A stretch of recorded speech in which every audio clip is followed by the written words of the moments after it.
Dogma de la Inmaculada Concepción de María.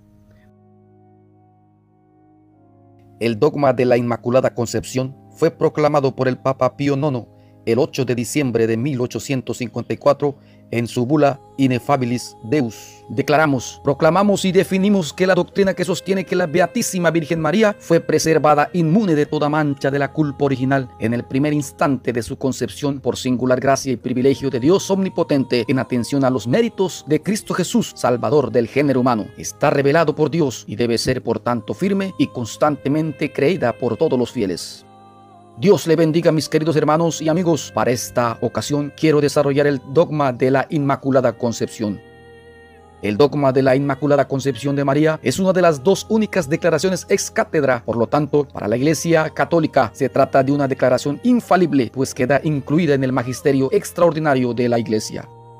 La concepción es el momento en el cual Dios crea el alma y la infunde en la materia orgánica procedente de los padres. La concepción es el momento en que comienza la vida humana. El Catecismo de la Iglesia Católica, numeral 404, dice: como el pecado de Adán vino a ser el pecado de todos sus descendientes, todo el género humano es en Adán sicut unum corpus unius hominis, como el cuerpo único de un único hombre. Santo Tomás de Aquino. Por esta unidad del género humano, todos los hombres están implicados en el pecado de Adán, como todos están implicados en la justicia de Cristo. Sin embargo, la transmisión del pecado original es un misterio que no podemos comprender plenamente, pero sabemos por la revelación que Adán había recibido la santidad y la justicia originales no para él solo, sino para toda la naturaleza humana. Cediendo al tentador, Adán y Eva cometen un pecado personal, pero este pecado afecta a la naturaleza humana que transmitirán en un estado caído. Es un pecado que será transmitido por propagación a toda la humanidad, es decir, por la transmisión de una naturaleza humana privada de la santidad y de la justicia originales. Por eso, el pecado original es llamado pecado de manera análoga. Es un pecado contraído, no cometido, un estado y no un acto. Entendemos por pecado la transgresión voluntaria y consciente de la ley divina. Primera de Juan 3:4 dice: todo aquel que comete pecado infringe también la ley, pues el pecado es infracción de la ley.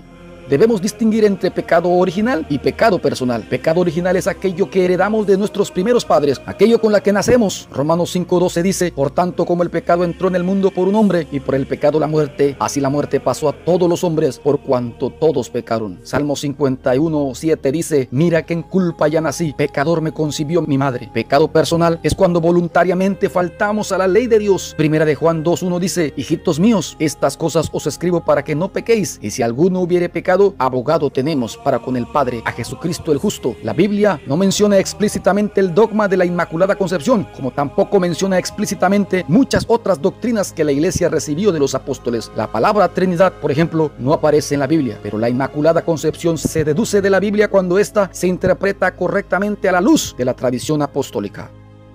Génesis 3:15 dice: y pondré enemistad entre ti y la mujer, y entre tu simiente y la simiente suya. Esta te herirá en la cabeza, y tú le herirás en el calcañar.